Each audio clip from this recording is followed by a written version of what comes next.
देखो भाई, अपने क्या करेंगे, रीमान इंटीग्रेशन करेंगे इस वीडियो लेक्चर की सीरीज में। ये आपका जो तीसरी यूनिट है, चौथी और पांचवी। चौथी यूनिट में हमने सीरीज और सीक्वेंस पढ़ा था। पांचवी यूनिट में हमने अभी थोड़ी देर पहले जो आपको एक वीडियो मिला है इससे पहले वाला, तो उसमें हमने फूरियर सीरीज और इम्प्रॉपर इंटीग्रल के बारे में। तो वहाँ आपको डिरिचलेट और एबल पता होना चाहिए, फूरियर में आपको कंप्लीट फूरियर पता होना चाहिए, सीरीज में आपको चार पांच मेथड जो बताए थे कल वो सारे याद होने चाहिए। अब आपके पास बड़े जो क्वेश्चन बनेगा वो रीमान इंटीग्रल से बनेगा। यहाँ छोटी छोटी, अब रीमान इंटीग्रल्स में आपके एक तो डेफिनेशन याद रखनी है। अगर आपको डेफिनेशन कवर है तो आपकी पूरी यूनिट कवर है। अब इसमें सिर्फ कैलकुलेशन है और बड़ा पार्ट कुछ नहीं है, समझने वाली बातें हैं। देखो, इसमें क्या है, एक तो इंटरवल होता है, क्लोज इंटरवल समझ लो। अब पूरी डेफिनेशन तो मैं नहीं लिखूंगा आपको। क्लोज इंटरवल का मतलब होता है कि जैसे 3 यहाँ लोअर लिमिट होगी और यहाँ अपर होगा, कि 3 से 5 है, इसका मतलब रियल नंबर के 3 से लेकर 5 तक की सारी वैल्यू देखनी है। 3 से 5 के बीच में इंटरवल में कितनी वैल्यू आ जाएगी, इनफाइनाइट नंबर आ जाएगा। सबसे पहले वाला आएगा 3, उसके बाद 3 पॉइंट समथिंग, जो भी आगे वाला 3 के आगे वाला नंबर आएगा, फिर एक दिन 4 भी आएगा, एक दिन 5 भी आ जाएगा, और 3 से 5 के बीच में है।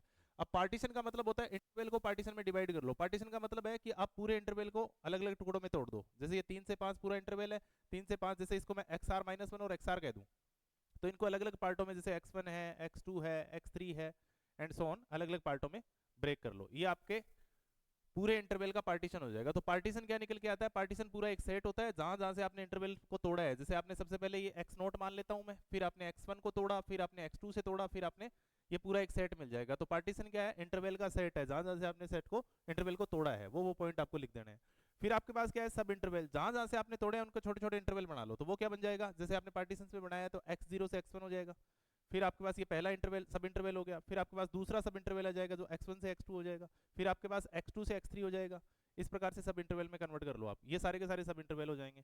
लेंथ ऑफ इंटरवल क्या होता है, लेंथ ऑफ इंटरवल का मतलब होता है कि पूरे इंटरवल की लंबाई कितनी है। जैसे आपके पास ये एक्सन माइनस वन और ये एक्सन है, ये पूरा इंटरवल है, तो इसमें लेंथ क्या हो जाएगी, या फिर ए बी मान लो आप, नॉर्मली ए से बी, तो इसकी लेंथ क्या हो जाएगी, अपर वाली वैल्यू को लोअर वाली वैल्यू से माइनस कर दो तो आपके पास जो लेंथ आएगी वो बी माइनस ए हो जाएगी।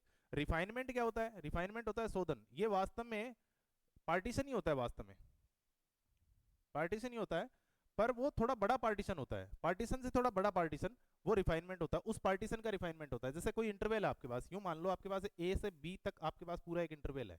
ए से बी में आपने पहले x1 से तोड़ा, फिर आपने x2 से, फिर आपने x3 से, तो इसका पार्टीशन क्या हो गया, इसका पार्टीशन तो हो गया x1 x2, यानी x नोट को ही मैं a कहूंगा, फिर x1 आ जाएगा, फिर x2 आ जाएगा, फिर लास्ट में जाके xn आ जाएगा, xn को मैं b कहूंगा। ये पार्टीशन है। इस पार्टीशन से रिफाइनमेंट बनेगा, उसको मैं p डैश या p स्टार से लिख देता हूं। तो इसमें क्या होता है कि जो पार्टीशन किया है उसमें से और ज्यादा पार्टीशन कर दो आप। तो यहां से जैसे आपने x2 x1 पे तोड़ दिया, तो फिर आप x1 डैश से भी तोड़ लो, x2 डैश से भी तोड़ लो। अब ज्यादा यूं समझ लो कि p डैश जो होता है ना वो सुपर सेट होता है p का, कि p वाले तो सारे के सारे एलिमेंट आएंगे आएंगे, और इस इंटरवल के बीच में कुछ एक्स्ट्रा पार्ट भी आएंगे। तो मैं कहूंगा कि ए बी आपके पास इंटरवल है, ए बी को आपने जहां जहां से तोड़ा है वो पार्टीशन है, और पार्टीशन के बाद में एक और पार्टीशन किया, वो क्या है, रिफाइनमेंट है। तो पार्टीशन से क्या निकलेगा, रिफाइनमेंट में निकलेगा। अब बात करते हैं हम निम्नक की। जैसे कल भी हमने बात की थी निम्नक की, कि निम्नक क्या होता है। आप यूं मान लो कि लोअर वैल्यू होती है निम्नक। पहले आप यूं समझो कि आपके पास जैसे कोई रेंडमली एक ग्राफ है, उच्चिष्ट और निम्निष्ठ नहीं निकलेगा। जैसे ये ग्राफ है तो ये वैल्यू क्या है, उच्चिष्ट है, हिंदी में इसको उच्चिष्ट करेंगे। ये क्या है, ये निम्निष्ठ है। अगर ग्राफ इसको एक्स एक्स और इसको वाई एक्स मानूं तो ये उच्चिष्ट है, ये निम्निष्ठ है, ये फिर उच्चिष्ट है, फिर ये निम्निष्ठ है। तो निम्नक क्या होता है, निम्नक का मतलब होता है इन्फिमम, कि इस ग्राफ में सबसे जो छोटी वैल्यू है, जैसे ये भी निम्निष्ठ है और ये भी निम्निष्ठ है, तो इन दोनों निम्निष्ठ में से छोटा निम्निष्ठ कौन है, ये है। तो ये क्या हो जाएगा, इन्फिमम क्या होता है, सबसे छोटा निम्निष्ठ, आप मान के लेके चल सकते हो, सबसे छोटा निम्निष्ठ। इसको मैं स्मॉल एम से लिख दूंगा, किससे लिख दूंगा, स्मॉल एम से। इसी प्रकार से उच्चक क्या होता है, सुप्रीमम वैल्यू होती है। उस ग्राफ में जो उच्चिष्ट वैल्यू है उनमें सबसे उच्चिष्ट कौन है, जैसे ये है, इसको मैं कैपिटल एम मान लूंगा। तो ये आपका, ये डेफिनेशन आपको वहां काम आएगी। डार्बू योग क्या होता है, एक तो होता है लोअर डार्बोक्सम और एक होता है अपर डार्बोक्सम। इन्हीं दोनों पे पूरे क्वेश्चंस और पूरी थ्योरम टिकी है। तो आपको क्या करना है, एक फंक्शन जो होगा उसको पार्टीशन में ब्रेक करना है। उसका लोअर डार्बोक्सम क्या होता है, लोअर डार्बोक्सम का मतलब होता है कि आप पूरे इंटरवल को छोटे छोटे सब इंटरवल में कन्वर्ट कर लो, और सब इंटरवल में कन्वर्ट करने के बाद में, जैसे मैं आपको एलएफपी और यूएफपी थोड़ा समझ लो, एलएफपी और यूएफपी अगर समझ लोगे तो सारे क्वेश्चन भी इजी हो जाएंगे। और इसमें 3 थ्योरमें हैं आगे वाली, और एक 1.5 है शायद, ये इंपॉर्टेंट है, ये इतना कर लेना आप। एलएफपी क्या है, एलएफपी का मतलब है लोअर डार्बोक्सम, लोअर डार्बोक्सम। अब लोअर डार्बोक्सम क्या होता है कि जैसे आपके पास ये इंटरवल है पूरा, ए से लेके बी तक, ए से लेके बी तक, और आपने इसको सब इंटरवल में कन्वर्ट कर लिया। ये हो गया आपका एक्स नोट मान लेता हूँ मैं, फिर मैं यहाँ से ब्रेक कर लेता हूँ, फिर मैं यहाँ से ब्रेक कर लेता हूँ, यहाँ से, और चलते चलते चलते चलते आपके पास अलग अलग इंटरवल आ जाएंगे। ये एक्स आर माइनस वन हो जाएगा, ये एक्स आर वन इंटरवल हो जाएगा, और ये एक्स एन इंटरवल हो जाएगा। अलग अलग पार्टों में ब्रेक कर लिया, एक्स एन ही बी है। अलग अलग पार्टों में ब्रेक करने के बाद में लोअर डार्बोक्सम क्या होता है कि आपके पास यार ग्राफ जो मिलेगा वो यूं मिल सकता है, किसी प्रकार से ग्राफ मिल सकता है। कोई एक तो ग्राफ मिलेगा, या स्ट्रेट लाइन का ग्राफ मिल जाएगा, या आपके पास एक लीनियर ग्राफ मिल जाएगा। किसी प्रकार से, ये कांस्टेंट ग्राफ है, ये लीनियर ग्राफ है, किसी प्रकार से एक ग्राफ मिल जाएगा। कोई ना कोई फंक्शन होगा, उसका कोई ना कोई ग्राफ होगा 2D में। उस ग्राफ की मदद से मैं देखूंगा कि आप अलग अलग इंटरवल में ब्रेक कर लो इनको। जैसे आपने एक इस इंटरवल में ब्रेक कर लिया, एक इस इंटरवल में ब्रेक कर लिया, आपने एक इस इंटरवल में ब्रेक कर लिया, एक आपने इस इंटरवल में ब्रेक कर लिया, एक आपने इस इंटरवल में ब्रेक कर लिया, एक आपने इस इंटरवल में ब्रेक कर लिया। अलग अलग पार्टों में इंटरवल में ब्रेक कर लिया। लोअर डार्बोक्सम क्या है? लोअर डार्बोक्सम है कि आपको करना क्या है, लोअर डार्बोक्सम को लिखेंगे किससे? एल एफ पी से। एल का मतलब लोअर है, एफ का मतलब वो फंक्शन है, पी का मतलब जो आपने पार्टीशन किया है वो है एल एफ पी। इसका मतलब लोअर डार्बोक्सम क्या होगा? ये समेसन सम को बता रहा है, summation r is equal to 1 to 1। जितने आपने पार्टीशन, ये आप पे डिपेंड करता है कि आपने उस पूरे इंटरवल को कितने पार्टीशन में ब्रेक किया है। R is equal to 1 to 1। Small M r अभी मैंने बताया था, स्मॉल एम क्या होता है? स्मॉल एम होता है निम्नक। स्मॉल एम आर का मतलब हो गया जिस इंटरवल पे खड़े हो आप, पहले इंटरवल पे, सब इंटरवल पे खड़े हो तो M1 हो जाएगा। M2 का मतलब है दूसरे इंटरवल पे खड़े हो तो दूसरा इंटरवल हो जाएगा। M3 यानी तीसरे इंटरवल पे, सब इंटरवल पे खड़े हो तो M3 हो जाएगा। डेल आर का मतलब होता है लेंथ, उस इंटरवल की जिस भी सब इंटरवल पे खड़े हो उसकी लेंथ। जैसे मैं इसका लोअर डार्बोक्सम कहूं तो आप यूं मान लो कि ये आपके पास निम्नक वैल्यू है इसकी, स्मॉल एम, और ये क्या है? इसकी उच्चक है। तो ये हो जाएगा स्मॉल M1 और कैपिटल M1, क्योंकि इस इंटरवल की निम्नक वैल्यू ये है और उच्चक ये है। इसका उच्चक ये है और इसका निम्नक ये है, स्मॉल M2 कह दो। तीसरे का ये उच्चक है कैपिटल M, M3, और ये निम्नक है सबसे, तो ये स्मॉल M3। तो इसका मतलब लोअर डार्बोक्सम का मतलब है अलग अलग इंटरवल की लेंथ पर लोअर वालों को जोड़ना है, लोअर वालों को जोड़ना है। इसका मतलब इसकी स्मॉल m है, स्मॉल M1, और इसकी लेंथ क्या है? x2 माइनस x1, प्लस इसका क्या है? इसका M2। भाई निम्नक क्या है इसका? लोअर डार्बोक्सम कर रहे हैं ना, सम कर रहे हैं लोअर लोअर वालों का, तो इसलिए मैं लोअर डार्बोक्सम। पी का मतलब पार्टीशन था पूरा, कि आपके पास इंटरवल ए से बी था, उसको आपने पार्टीशन में ब्रेक कर लिया, तभी तो आपके पास सब इंटरवल आए हैं। सब इंटरवल और फंक्शन जो दिया होगा उसके हिसाब से, तो x2 x3 माइनस x2, इस प्रकार से ये चलता जाएगा। तो फाइनली मैं इसको क्या लिख सकता हूँ? समेसन लगा के लिख सकता हूँ, summation r equal to 1 to 1 m r, small M r और डेल आर। डेल आर का मतलब है लेंथ, लेंथ को ऐसे लिखते हैं, लेंथ अभी थोड़ी देर पहले बताई थी, लेंथ ऑफ इंटरवल को डेल आर से लिखते हैं। बी माइनस ए होता है, बी माइनस ए का मतलब अपर माइनस लोअर, तो इस इंटरवल में अपर x2 है, लोअर x1 है। इससे पहले भी एक इंटरवल आएगा जो x1 माइनस x0 हो जाएगा। खैर ये आपको याद रखना है, LFP। इसी प्रकार से UFP होता है। UFP का मतलब है summation r equal to 1 to 1 और capital m are del are. इसका मतलब इस बार आपको क्या करना है? उस इंटरवल पे खड़े होकर बड़े बड़े वाली वैल्यू को ऐड करना है और उनके इंटरवल से लेंथ को मल्टीप्लाई करना है। इसका मतलब M1 इंटू इसकी लेंथ से मल्टीप्लाई करो, प्लस M2 इंटू इसकी लेंथ से मल्टीप्लाई करो, प्लस M3 इंटू डेल 3। इन सब के समेशन को ही मैं क्या कह दूंगा? अपर डार्बोक्सम कह दूंगा। और एक बात याद रख लेना यार, कि जो लोअर डार्बोक्सम, ये थोड़ा ध्यान देख लेना, और वैसे आप विजुअल देखो तो विजुअल भी देख सकते हो कि LFP जो होता है ना वो हमेशा UFP से छोटा होता है। क्यों होता है? क्योंकि देखो भाई, इसमें और इसमें जैसे ये वैल्यू 4 है तो ये पक्का 3 होगी, ये 5 है तो ये 2 होगी, या 4 मान लो, ये 6 है तो ये 5 होगी। भाई लोअर और अपर में तो फर्क होगा, अपर का मतलब है बड़ी वाली वैल्यू, लोअर का मतलब है छोटी वाली वैल्यू। लेंथ तो यहाँ भी वही आ रही है, डेल आर का मतलब वो भी यहाँ से मल्टीप्लाई कर रहा है। अब एक बात बताओ, बड़ी वाली वैल्यू, जैसे इसकी लेंथ मैं 3 मान लेता हूँ सभी की, ये बड़ी वाली वैल्यू 3 से मल्टीप्लाई करेगी, बड़ी वाली वैल्यू इससे मल्टीप्लाई करेगी, बड़ी वाली इससे मल्टीप्लाई करेगी। इसका मतलब इसका जो समेशन आएगा वो कोई एक नंबर आ जाएगा, मान लेते हैं 100 आ गया। तो अब ये छोटे वाली वैल्यू को जब इसकी लेंथ से मल्टीप्लाई करके बार बार में छोटे वाली लेंथ को इससे मल्टीप्लाई करोगे तो इसकी वैल्यू तो हमेशा इससे बड़ी आएगी, भले वो 99 आए। ऐसा हो सकता है कि आपके पास कंप्लीटली एक लीनियर ग्राफ हो जाए तो वो बराबर आ सकती है कि इसमें मिनिमम और इन्फिमम और सुप्रीमम दोनों सेम हो जाएंगे, दोनों सेम हो जाएंगे तो वो वैल्यू सेम आ सकती है। तो ये बात याद रख लेना कि लोअर डार्बोक्सम होता है वो हमेशा अपर डार्बोक्सम से क्या होता है? छोटा होता है। अब अपने को इसमें 3 थ्योरम दे रखी है जो मोस्ट इंपोर्टेंट है, और 3 थ्योरम में दूसरा पार्ट है वो मोस्ट इंपोर्टेंट है। पहली थ्योरम तो यही है कि आप प्रूव करो कि एम बी माइनस है। एक नंबर थ्योरम देखो इस पे, लोअर डार्बोक्सम के बाद एक नंबर थ्योरम देखो, जो आपकी बुक पे पेज नंबर बता देता हूँ मैं कितने नंबर पेज पे है। पेज नंबर 3 पे देखो, एक थ्योरम दे रखी है आपको, इंपॉर्टेंट थ्योरम है भाई, एम बी माइनस है। पहली थ्योरम है, इंपॉर्टेंट है, एम बी माइनस है। ये कह रहा है कि यदि फलन f कोई फलन है जो इंटरवल a से b में डिफाइन है, a से b में डिफाइन है, परिभाषित परिसीमित वास्तविक फलन है, तथा m, कैपिटल M तो कौन है? कैपिटल M तो उसका उत्सक है, या फिर यूं कह दो कैपिटल एम फलन का उच्चक है और स्मॉल एम क्या है, निम्नक है। तो आपको प्रूव करना है कि M B minus A L F P is greater than equal to U F P is greater than less than equal to capital M B minus A. ये बात आपको प्रूव करनी है। अच्छा एक बात बताओ, अगर फंक्शन का उच्चक और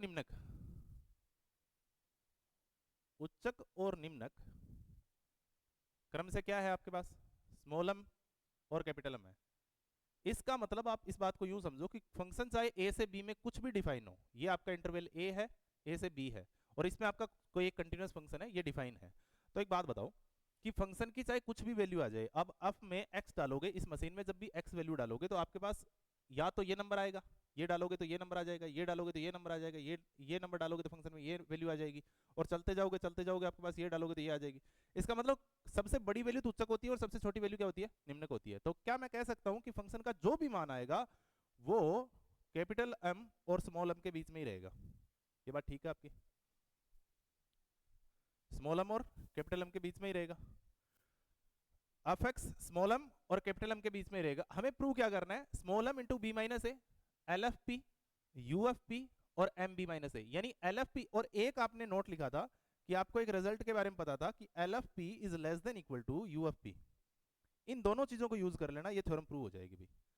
अब क्या करोगे आप, जो कंडीशन आपको दे रखी है उसी थ्योरम के पार्ट को आप इसमें लिख दो और प्रूव कर दो कि एम और एम आर के बीच में किसी एक इंटरवल, सब इंटरवल आई आर में के बीच में बात करो आप, सब इंटरवल के बीच में बात कर लो आप कि माना आरवें इंटरवल में, माना आरवें सब इंटरवल में, सब इंटरवल में। अब इसको आप सब इंटरवल में कन्वर्ट करो, ये आपका पूरा इंटरवल है, इसको आपने एक आई आरवा इंटरवल, बीच में से कोई एक इंटरवल उठा लिया, ये लो साहब, ये मैंने स्मॉल एम आर उठा लिया, जैसे सपोज करो कि ये एक्स आर माइनस वन हो गया और ये एक्स आर हो गया, आरवें इंटरवल में बात कर लेता हूँ। अब एक बात बताओ आप, मैं क्या कह रहा हूं कि फंक्शन की चाहे ये फंक्शन का ही तो पार्ट है कि यहाँ भी तो ये ए से बी से ही इंटरवल था, ए से बी के बीच में चाहे कुछ भी वैल्यू दे, वो ज्यादा से ज्यादा वैल्यू एम दे सकता है और छोटी से छोटी वैल्यू क्या दे सकता है, स्मॉल एम दे सकता है। तो क्या मैं कह सकता हूं कि ये जो आई आर में इंटरवल में जो वैल्यू आएगी वो स्मॉल एम एम आर, ये बात ठीक है क्या? बस ये की पॉइंट बना लो आप, ये बात समझ लो, और ये थ्योरम हो गई प्रूव। बस ये की पॉइंट है आपका और ये इंपॉर्टेंट थ्योरम है, इस बात को समझो कि देखो मैं कह रहा हूं कि फंक्शन की चाहे, अब आप इस बात को यूं समझो कि आप यहां से लेके रेलवे स्टेशन तक जा रहे हो, फोक्स कोचिंग सेंटर से रेलवे स्टेशन तक जा रहे हो, और मैं कह दूं कि फोक्स कोचिंग सेंटर से सबसे ऊंचाई पे जो वैल्यू है वो आपके पास, यूं मान लो आप बिहानी चौक होके जा रहे हो, तो बिहानी चौक पे सबसे बड़ी वैल्यू यही है, और सबसे गड्ढा जो है वो रेलवे स्टेशन के पास में है। अब अगर मैं आपको फोक्स कोचिंग सेंटर से बिहानी चौक के बीच में पूछूं कि इसमें सबसे बड़ा गड्ढा कौन है, तो भाई मैंने फोक्स कोचिंग सेंटर से रेलवे स्टेशन तक का बता दिया कि सबसे बड़ा गड्ढा है वो रेलवे स्टेशन के पास है। इसका मतलब अगर ये पूरी मेजरमेंट तय करोगे तो सबसे बड़ा गड्ढा यही है। इसके अलावा जब आप यहां से लेके यहां तक आओगे, इससे बड़ा गड्ढा कोई नहीं है। इसका मतलब गड्ढे को मैं स्मॉल एम कह रहा हूं, निम्नक कह रहा हूं पूरे फंक्शन का, और ऊंचाई को मैं क्या कह रहा हूं, कैपिटल एम कह रहा हूं। तो मैं अगर यहाँ इस सब इंटरवल में बात करूं, इस इतने से सब इंटरवल में बात करूं, क्या यहां से लेके यहां तक जाओगे तो इससे बड़ा गड्ढा कोई आ जाएगा? तो मैंने कह दिया यहां से लेके यहां तक जाओगे तो सबसे बड़ा गड्ढा यही है। तो इसका मतलब जो भी वैल्यू होगी, जो भी वैल्यू होगी आपके पास, वो इससे क्या होगी, बड़ी होगी। भाई गड्ढा यहां भी आएगा, मान लो कि यहां भी एक गड्ढा आ रहा है, यहां भी एक गड्ढा आ रहा है, पर सबसे बड़ा गड्ढा यही है। अब मैं यह कहूं कि यहां से लेके यहां तक जा रहे हो बिहानी चौक तक, तो इसमें सबसे बड़ा गड्ढा कौन है, तो ये है। तो क्या ये इससे बड़ा हो सकता है? मैंने पहले ही कह दिया था कि यहां से लेके यहां तक जाओगे तो सबसे बड़ा गड्ढा यही मिलेगा। इसका मतलब ये डिपेंड करता है कि आपने इंटरवल कौन सा लिया है। आईआर में इंटरवल ये लिया है आपने, आईआर में इंटरवल में ये वैल्यू जो निम्नक की वैल्यू है वो सबसे बड़ी वैल्यू, सबसे छोटा गड्ढा, सबसे बड़ा गड्ढा तो कौन आ जाएगा, वो रेलवे स्टेशन तक है। आईआर में इंटरवल में वो हो सकता है, अगर आईआर में इंटरवल आपने ये बना लिया होता तो वो भी हो सकता था। तो मैंने कहा m is less than equal to m r, और ये एम आर और कैपिटल एम आर इस आरवें इंटरवल में आप देखो कि ये तो हो जाएगा उच्चक, और ये क्या है, सबसे छोटी वैल्यू। तो क्या कैपिटल एम आर बड़ा नहीं है स्मॉल एम आर से? और सबसे बड़ा कौन होगा, कैपिटल एम। मैंने बता दिया कि सबसे ऊंचाई पे वैल्यू यहां से लेके यहां तक सबसे ऊंचाई पे वैल्यू कौन है, ये एम है। इसका मतलब सबसे छोटी वैल्यू एम हो जाएगी, फिर आपके पास एम आर हो जाएगी, फिर आपके पास कैपिटल एम आर हो जाएगी। ये आपके पास एक इनक्वलिटी बन गई जिसको आपको क्या बनाना है, की पॉइंट। अब थ्योरम को देखते हुए आप प्रूव कर, एलएफपी की डेफिनेशन लिखी थी हमने। एलएफपी क्या होता है, एलएफपी होता है summation are equal to 1 to n और small M r into del are. यानी अगर एल एफ पी और यू एफ पी चाहिए तो आपको डेल आर से मल्टीप्लाई करना पड़ेगा। डेल आर क्या है? डेल आर आपके पास लेंथ है, इंटरवल की क्या है? लेंथ है। और अगर लेंथ है तो लेंथ क्या होती है? हमेशा पॉजिटिव होती है। कम से कम क्या हो सकती है? जीरो हो सकती है। इसका मतलब पॉजिटिव नंबर को जब भी इनक्लूडिव में मल्टीप्लाई करोगे तो इनक्लूडिव के सिंबल में कोई चेंज नहीं होता। तो मैं इसको मल्टीप्लाई कर देता हूँ डेल आर सब में, डेल आर को मल्टीप्लाई कर देता हूँ, del R capital M del are. Del are का मतलब हो गया भाई length of interval B minus A. अब यहाँ क्या है? स्मॉल एम और डेल आर, यानी स्मॉल एम किसका निम्नक है? स्मॉल एम तो पूरे फंक्शन का है, और स्मॉल एम के लिए पूरे फंक्शन में आपके पास पूरा पार्टीशन क्या था? पूरा इंटरवल ही था बी माइनस ए। इसका मतलब ये तो डेल हो जाएगा बी माइनस ए, और ये स्मॉल एम आर अपनी जगह पड़ा है। ये क्या है? इस पे समेशन लगा दो आप, summation are equal to 1 to 1, और ये हो जाएगा small M R del r less than equal to small r equal to 1 to 1 capital m are del r. और ये क्या है? इस पे आर है नहीं, ये समेशन से बाहर आ जाएगा, summation are equal to 1 to 1 और डेल आर। इसको आप एक बार के लिए summation are equal to 1 to 1 del R ही कह दो। अब इसको ओपन कर लो आप। जब आप इसको ओपन करोगे तो इस बात को समझो, स्मॉल एम अपनी जगह पड़ा है, स्मॉल एम अपनी जगह पड़ा है, और ये क्या कह रहे हो आप कि del r summation equal to 1 to 1, यानी छोटे छोटे पार्टों में आपने ब्रेक कर लिया होगा, छोटे छोटे पार्टों में आपने ब्रेक कर लिया होगा, आर इक्वल टू 1 to 1, और सबको जोड़ दो, सबकी लेंथ को जोड़ दो। जैसे एक इंटरवल ए से स्टार्ट किया आपने, एक इंटरवल ये हो गया, दूसरा इंटरवल ये हो गया, तीसरा इंटरवल ये हो गया, चौथा इंटरवल ये हो गया। तो आप इनको यही तो लिखोगे ना कि पहला इंटरवल क्या लिखोगे? x1 माइनस ए, दूसरा इंटरवल क्या लिखोगे? x2 माइनस ए, x2 माइनस x1, तीसरा इंटरवल क्या लिखोगे? तीसरा इंटरवल लिख दोगे x3 माइनस x2, और लास्ट वाला क्या लिखोगे? xn, xn का मतलब ही क्या है? b, तो b माइनस xn माइनस 1। तो अब जब इसको ओपन करोगे तो x1 minus A plus x2 minus x1 plus x3 minus x2 and so on b minus xn minus 1, ये सब एक दूसरे से कैंसिल आउट हो जाएगा। x2 माइनस का है, x2 प्लस का है, x1 माइनस का है, x1 प्लस का है, और ये सब एक दूसरे से कैंसिल आउट होगा, बचेगा क्या? b minus a. तो यहाँ तो क्या हो जाएगा? m into b minus a less than equal to, ये क्या है? ये अभी थोड़ी देर पहले से लिखी थी, ये तो एल एफ पी है, तो इसको मैं लिख दूंगा एल एफ पी। ये कौन है? ये यू एफ पी की डेफिनेशन हो जाएगी उसके हिसाब से, और ये उसी हिसाब से कैपिटल एम अपनी जगह पर है, डेल आर का मतलब हो जाएगा बी माइनस ए। ये आपको प्रूव करना था, इंपॉर्टेंट थ्योरम है भैया, स्टार लगा लेना, पहली थ्योरम है, तो ये पूछ सकता है आपसे। और एक ऐसी ही थ्योरम आपको 1.2 में भी मिलेगी। तीन थ्योरम है, तीनों को पक्का करके जाना है भाई। मैं तो कहूंगा याद कर लो, याद कर लो, मतलब अगर समझ में नहीं आ रहा है मामला तो याद करो। अगर पहले क्लास लगाई है तो ये समझ में आ गया होगा, और अगर नहीं लगाई है, पहली बार पढ़ रहे हो, तो गलती आपकी है। 9 तारीख है कल आपका एग्जाम है, तो याद कर लो कहने का मतलब। दूसरी देखो आप, दूसरी क्या है? ऐसी ही थ्योरम है, पेज नंबर है आपका 4, ये है एल एफ पी। ये कह रहा है आपके पास, बुक नहीं है मेरे पास, तो बुक की पीडीएफ है, उससे करवा रहा हूँ मैं आपको। थ्योरम 1.2, ये देखो, if F be the real value, आप हिंदी में देख लो कि यदि फलन एफ है वो इंटरवल ए से बी में परिभाषित फलन है, और पी आपके पास पार्टीशन है, विभाजन है, और पी डेस आपके पास रिफाइनमेंट है, रिफाइनमेंट है, पी डेस आपके पास रिफाइनमेंट है। तो आपको पहली बात, अब ये तीन पार्ट है, तीनों याद होने चाहिए आपको। ऐसे कैसे? एल एफ पी, इनमें से कल कोई एक पक्का टपक जाएगा, एल एफ पी डेस। दूसरा पार्ट है u F p dash, u F p dash is less than equal to U F p. और तीसरा भले याद रख लेना, नहीं रख लेना कोई बात नहीं, इसी से बना दूंगा मैं पहले और दूसरे से, पहला और दूसरा याद होना चाहिए। L F p dash is less than equal to U F p dash is less than equal to U F p. बहुत बार पूछे गए हैं, पहला और दूसरा इंपॉर्टेंट है इसमें, इससे ये अपने आप हो जाएगा। अगर ये तीसरा पूछता है तो पहला और दूसरा करना ही पड़ेगा आपको, तो ये तीसरा आएगा, इसलिए दो ऊपर वाले याद रख लो। क्या कह रहा है कि P तो आपके पास पार्टीशन है, और P डेस क्या है आपके पास? रिफाइनमेंट है। तो रिफाइनमेंट और पार्टीशन की डेफिनेशन थोड़ी देर पहले लिखी थी कि अगर आपके पास A से लेके B तक आपके पास इंटरवल है, इस A से B के इंटरवल में आपको अलग अलग पार्टों से तोड़ लो आप इनको, जहां जहां से आपको ठीक लगे वहां वहां से तोड़ लो। जैसे इसमें एक आरवां इंटरवल जरूर बना देना, क्योंकि जो भी काम करना है मुझे आरवें इंटरवल पे करना है।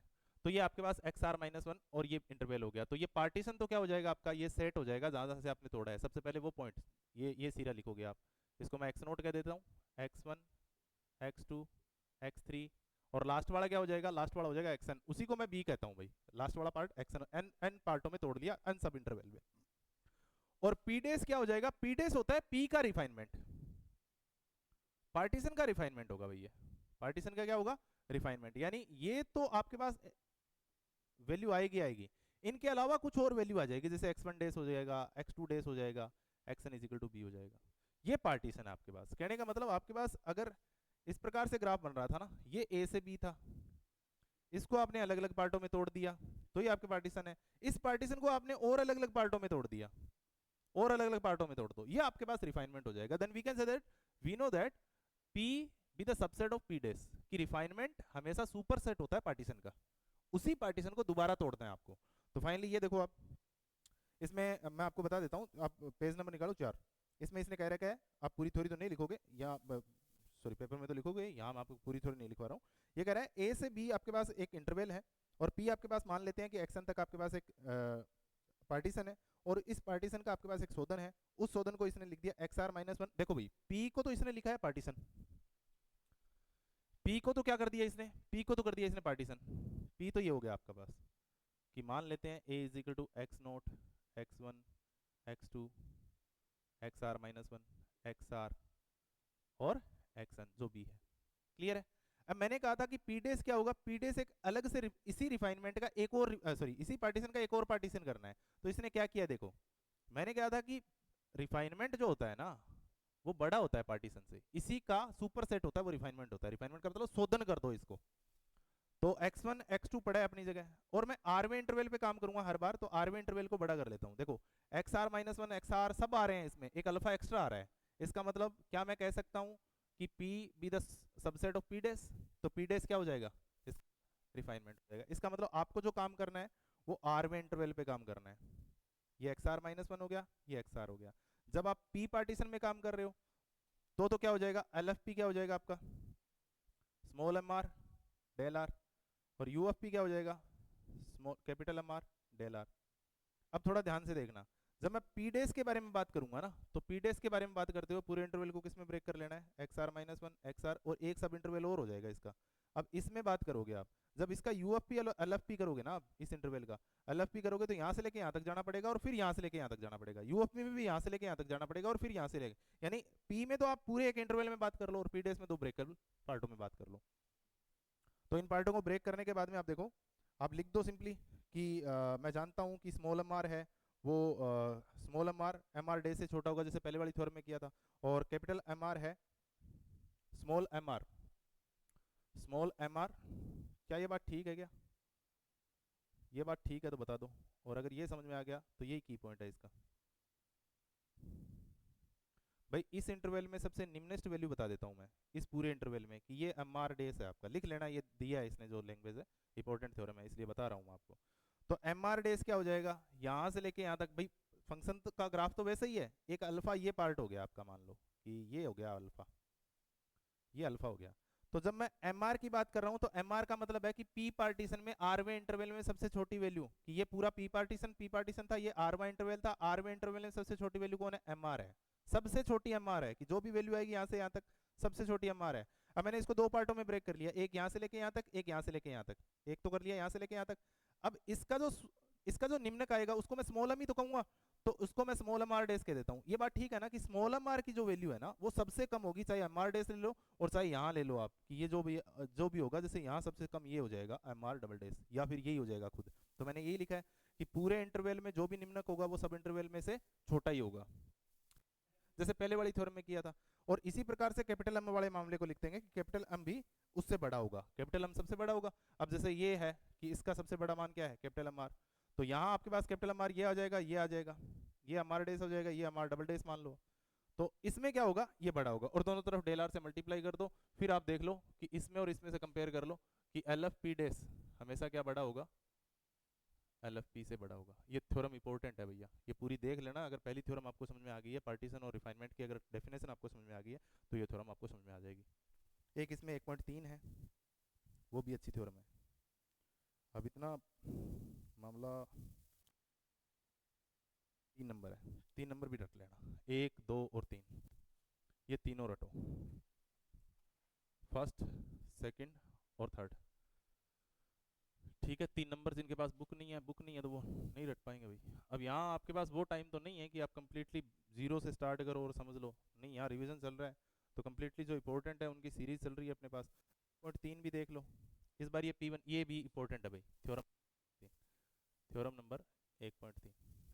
थ्योरम नंबर 1.3 क्या है कि P1 और P2 दो रिफाइनमेंट है किसके, पार्टीशन के। पार्टीशन किसका, इंटरवल ए से बी का।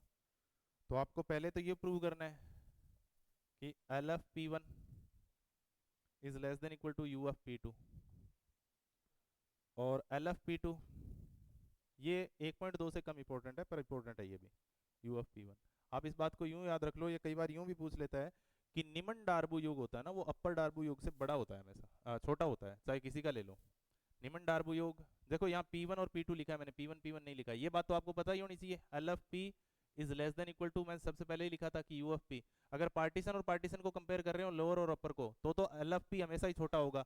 पर ये नहीं पता होता कि आपको l F p one and l F p two इसमें कंपेयर नहीं कर पाओगे आप। P1 पार्टीशन है और P2 भी पार्टीशन है, P1 एंड P2 दो पार्टीशन है किसके, दो रिफाइनमेंट है किसके, ए से बी में।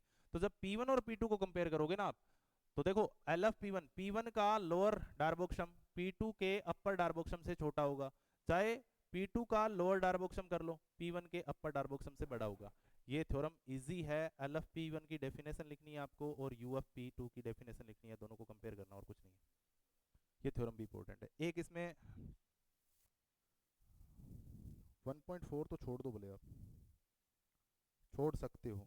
अब देखो इसमें एक रीमान समाकलन आएगा आपके पास, रीमान समाकलन क्वेश्चन पूछता है इस पे, ये लास्ट होगा अपना। रीमान समाकलन पे ये क्वेश्चन पूछ लेता है, तो ये 3 चीजें देखनी है। एक थ्योरम और है भाई, वो देखूंगा मैं कौन से नंबर की थ्योरम है। रीमान समाकलन की डेफिनेशन लिख लो कि जब भी रीमान समाकलन पूछेगा तो हमें क्या करना पड़ेगा, इस पे क्वेश्चन पूछेगा वो आपसे। रीमान इंटीग्रेशन सिद्ध करवाएगा कि ये बताओ कि ये आर समाकलन है, इसको ये लिखेगा आर इंटीग्रल या आर समाकलन, साइन होता है इसका रीमान समाकलन का कि आर समाकलन है कि नहीं है बताओ।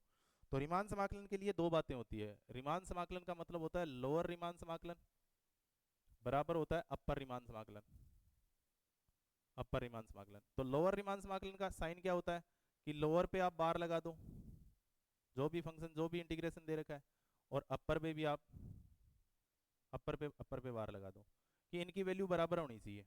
अगर लोअर रीमान अपर रीमान के बराबर है तो वो रीमान समाकलन हो जाएगा पूरा फंक्शन। अब लोअर रीमान क्या होता है साहब, बस वो लोअर डार्बोक्सम की तरह ही है कि a to b f x d x, ये तो हो जाएगा आपका लोअर रीमान समाकलन। पहले तो आप इसको निकालोगे, इसको कैसे निकालोगे, supremum of L F P, जहां p जो है मैं क्वेश्चन करवा दूंगा आपको समझ में आ जाएगा, p a टू b है, और यू एफ पी अपर रीमान समाकलन का मतलब क्या है, अपर रीमान ये बार नहीं है भाई, अपर रीमान समाकलन का साइन है ये एफ एक्स डी एक्स, ये हो जाएगा infimum of u F p, और p क्या है, p with the partition of interval a to b। इतना सा मामला है ये, इजी सा क्वेश्चन आएगा इसमें। एग्जांपल नंबर फर्स्ट और example number second most important है, क्योंकि ये कांस्टेंट का और लीनियर का है भाई, ये कांस्टेंट ग्राफ है ये लीनियर है, इसलिए इंपॉर्टेंट है। इसके बीच में जो भी क्वेश्चन होंगे मैं बता दूंगा, एक जैसे क्वेश्चन है सारे, आपको सिर्फ इतना ही करना है कि जिस भी क्वेश्चन के बारे में पूछे कि वो लोअर रीमान समाकलन है कि नहीं है, तो आपको क्या करना है, इसका मतलब है ये कहने की कोशिश कर रहा है अगर कोई रीमान समाकलन होगा तो इसका मतलब जो लोअर रीमान समाकलन है उसकी वैल्यू और अपर रीमान समाकलन की वैल्यू बराबर आएगी। लोअर रीमान समाकलन का मतलब क्या है, एलएफपी जो भी आपने निकाला है। अच्छा एलएफपी क्या होता है, एलएफपी का मतलब वही है लोअर डार्बोक्सम। लोअर डार्बोक्सम क्या होता है, ये डेफिनेशन आपको याद होनी चाहिए, r is equal to 1 to n small M R del are. अब स्मॉल एम आर क्या है, आपने एक पूरे इंटरवल को अलग अलग पार्टों में ब्रेक कर लिया, उसकी छोटी छोटी वैल्यू को उठाते जाओ, उनकी लेंथ से मल्टीप्लाई करते जाओ और उन सबका समेशन कर दो। और यूएफपी क्या होता है, यूएफपी हो जाएगा अपर डार्बोक्सम। अपर डार्बोक्सम क्या होता है, summation are equal to 1 to n capital m are del r. इस बार आपने जो ऊंची ऊंची वाली वैल्यू है अलग अलग इंटरवल में, उनको उनकी लेंथ से मल्टीप्लाई करते जाओ और बड़ी आ जाएगी। और ये हमने नोट लिखा था कि यूएफपी की वैल्यू है वो हमेशा एलएफपी के, ये आप विजुअल भी देख सकते हो कि एलएफपी से बड़ी होगी। तो हमें ये बात प्रूव करनी है। तो यानी एलएफपी जो भी आए आपके पास उसका आपको मैक्सिमम आंसर ले लेना है, और एलएफपी का इसका मतलब जो भी आपके पास, सॉरी यूएफपी का मतलब है जो भी आंसर आए उसका इन्फिमम ले लेना है। तो आप दोनों की वैल्यू को बराबर कर दो, आपके पास वो इंटीग्रेशन है वो रीमान समाकलन हो जाएगा। जैसे मैं आपको एक क्वेश्चन करवाता हूँ, तो थ्योरी तो यही है। आपको याद क्या रखना है, एक थोड़ा सा समरी बना लो। आपको याद क्या रखना है, सबसे पहले आपको क्लोज इंटरवल के बारे में पता होना चाहिए, फिर आपको क्या पता होना चाहिए, फिर आपके पास पार्टीशन के बारे में पता होना चाहिए, पार्टीशन के बाद में आपको रिफाइनमेंट के बारे में पता होना चाहिए, रिफाइनमेंट के बाद में लेंथ ऑफ इंटरवल के बारे में पता होना चाहिए, लेंथ ऑफ इंटरवल के बाद में आपको आईआर में इंटरवल बनाना आना चाहिए, आईआर में इंटरवल के बाद में आपको पार्टीशन हो गया, रिफाइनमेंट हो गया, लेंथ ऑफ इंटरवल हो गया, फिर आपके पास डार्बुक संयोग है। डार्बुक संयोग दो प्रकार के, एक लोअर डार्बुक सम है, एक अपर डार्बुक सम है। लोअर डार्बुक सम की डेफिनेशन क्या होती है, अपर डार्बुक सम की डेफिनेशन क्या होती है, उन पे 3 थ्योरम है, वो याद होनी चाहिए। उसके बाद आपके पास क्वेश्चन आ जाएंगे, वो क्वेश्चन आपको याद होना चाहिए। क्वेश्चन देखो, आपको सेकंड क्वेश्चन है वो इंपॉर्टेंट है भाई। तो एक इसमें 1.6 थ्योरम है, डार्बू योग थ्योरम है, वो मैं बता दूंगा लास्ट में जाते हुए। उससे पहले एक क्वेश्चन देखते हैं अपने, जो क्वेश्चन लोअर रीमान इंटीग्रेशन पे है, सॉरी रीमान इंटीग्रेशन पे है, वो क्वेश्चन बताता हूँ आपको, एक मिनट।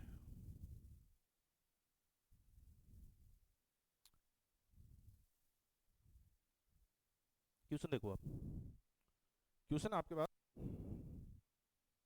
कि एग्जांपल देखो, ये कह रहा है कि मेरे पास एक फंक्शन है, सिद्ध कीजिए कि अचर फलन, फलन है अचर फलन, अचर फलन, अचर फलन आर समाकलनीय होता है। क्या होता है, आर, आर का मतलब रीमान समाकलनीय है, अचर फलन आर समाकलनीय है। और उसको मैं एफ एक्स इजिकल टू के लिख देता हूं, कि जो भी फंक्शन है वो के है आपका, ठीक है। और एक्स जो भी लेना है ना आपको, जो भी एक्स लेना है वो इंटरवल, क्लोज इंटरवल ए से बी में लेना है। तो आपको प्रूव करना है, और इसकी वैल्यू जो है, एंड ये कह रहा है कि सिद्ध करो कि इसकी वैल्यू, ये अपने आप आ जाएगा, डजंट मैटर, आप टेंशन मत लो, कि इसकी वैल्यू आ जाएगी वो के इंटू बी माइनस ए आ जाएगी, ये आपको सिद्ध करना है, ठीक है। तो इसमें कुछ तो थ्योरी लिखोगे आप, सबसे पहले तो क्या लिखोगे, क्या होगी देखो, कि इसका सॉल्यूशन लिखो, जो चीजें दे रखी है वो पहले लिखो, कि माना एफ एक्स एक अचर फलन है, अचर फलन है, f x is equal to क्या है, अचर का मतलब है के, और इसका ग्राफ कैसे बनेगा वो भी देख लो। अचर का मतलब है कि एक्स में चाहे आप एक्स की वैल्यू आप पहले बता दो कि एक्स की वैल्यू कहां से कहां डालनी है, तो ए से लेके बी तक के बारे में बात करनी है, कि ये मान लो आप ए है और ये मान लो बी है। अब ए से बी के बीच में, चाहे वो ए कुछ भी हो सकता है, नेगेटिव पॉजिटिव, आप तो एक रैंडमली साइन दे दो कि ए से बी के बीच में, आप ए यहां भी ले सकते हो, कि ये मान लेते हैं ए, जीरो से ले सकते हैं, बिल्कुल ए कुछ भी हो सकता है, रियल नंबर पे कोई भी एक नंबर होगा जो ए होगा, ए से बी थे, ए से बी के बीच में आपके पास एक कांस्टेंट फंक्शन आएगा। कांस्टेंट फंक्शन का ग्राफ कैसे बनेगा, कि ए डालोगे तो भी आपके पास वैल्यू के ही आएगी, अगर बी डालोगे तो अब भी के ही आएगा, आप कोई एक नंबर डालोगे तो भी के ही आएगा, बी के बीच में, इनके बीच में जो भी नंबर डालोगे आपके पास हमेशा के ही वैल्यू आएगी। इसका मतलब इसका ग्राफ कैसे बनेगा, ये इसका ग्राफ है। अच्छा एक बात सिद्ध है ग्राफ से, बुक वाले ने लास्ट में बना रखा है, आप पहले बनाना ग्राफ, ग्राफ से स्मॉल एम कितना है, और क्योंकि हमें क्या चाहिएगा, लोअर डार्बुक सम, हमें एक तो चाहिएगा लोअर रीमान समाकलन, और एक हमें चाहिएगा अपर रीमान समाकलन, इनकी दोनों की वैल्यू बराबर हो जाएगी तो मैं कह दूंगा ये रीमान समाकलन, और उनकी जो भी वैल्यू होगी वो आपके पास आर इंटीग्रल से ये माना जाएगा। अब ग्राफ से स्मॉल एम बताओ, अब ये क्या है, लोअर रीमान इंटीग्रल, और लोअर रीमान इंटीग्रल की डेफिनेशन क्या है, लोअर रीमान इंटीग्रल की डेफिनेशन जो होती है वो होती है कि आपको सुप्रीमम लेना है, और लोअर का मतलब लोअर डार्बुक सम करना है। तो एलएफपी का मतलब क्या होता है, इसके अंदर जाके देखेंगे तो स्मॉल एम टेलर आएगा साहब। स्मॉल एम कौन होता है, स्मॉल एम निम्नक होता है। तो इस ग्राफ में वैल्यू देखो कि ग्राफ ही ऐसा है, तो इसमें कोई गड्ढा और कोई टिब्बा है ही नहीं, तो आप गड्ढे को कहां लोगे, कि यार इसमें स्मॉल एम भी कितना आ जाएगा, स्मॉल एम की वैल्यू भी के आएगी, और कैपिटल एम की वैल्यू भी क्या आएगी, के आएगी। पूरे फंक्शन में आपके पास स्मॉल एम भी क्या आएगा, के आएगा, और कैपिटल एम भी के ही आएगा। स्मॉल एम आर यानी आई आर में इंटरवल में देखोगे तो वो भी वैल्यू क्या आएगी, के ही आएगी, और कैपिटल एम आर भी क्या आएगा, के ही आएगा। नाउ लिख दो इसको कि लोअर रीमान इंटीग्रल,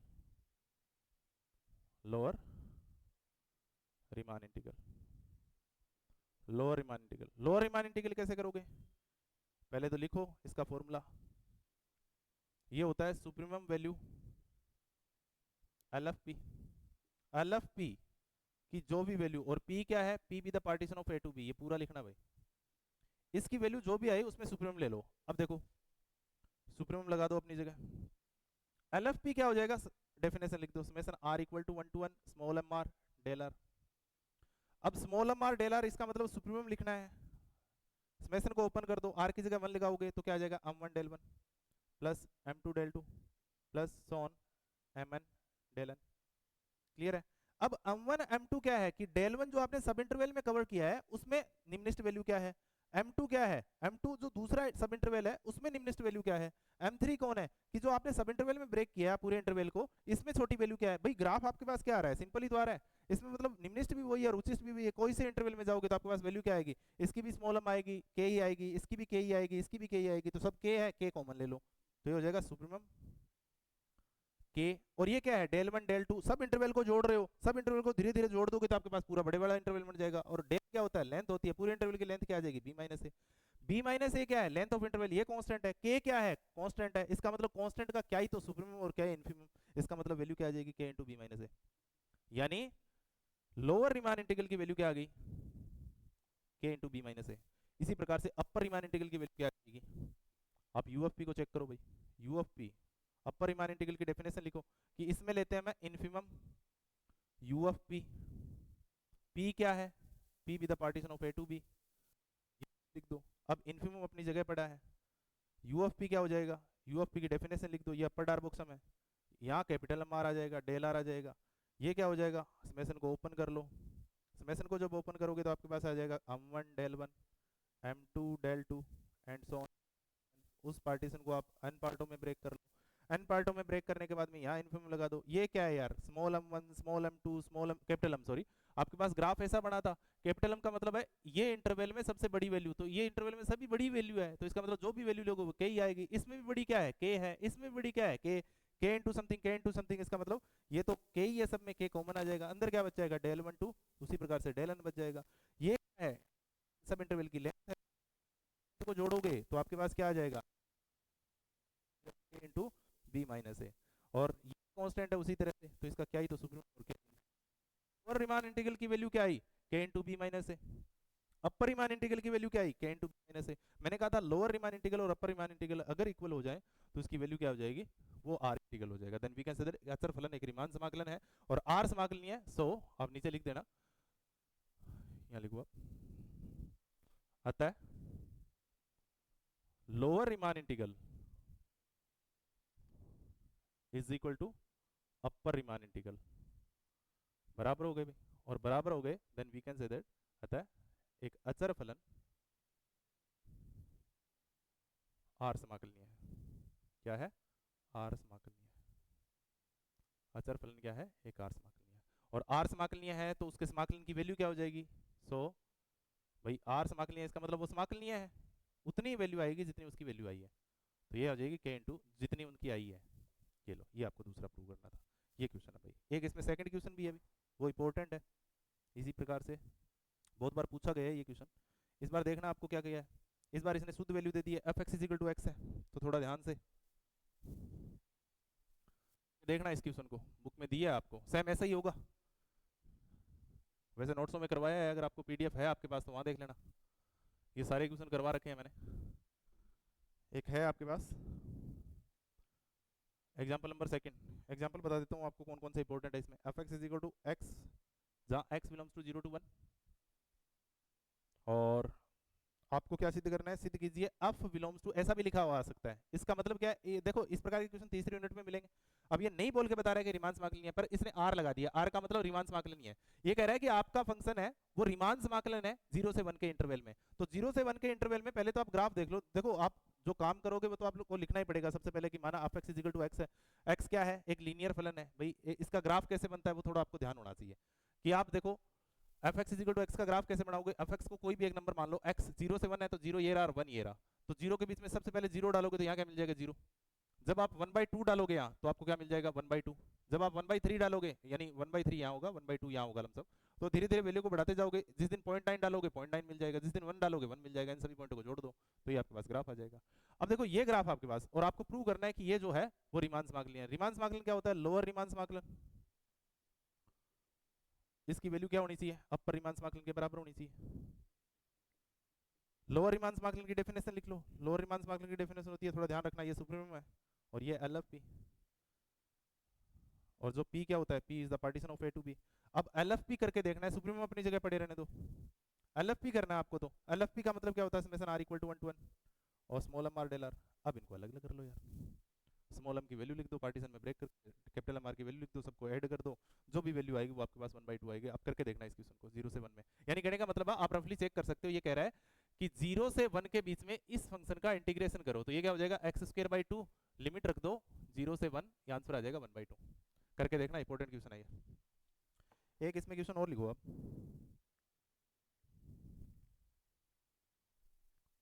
ठीक है। एक इसमें एग्जाम्पल नंबर, आप एक इंपॉर्टेंट एग्जाम्पल है वो देख रहा हूं मैं, एग्जाम्पल नंबर 4, ये लास्ट है भाई आपका।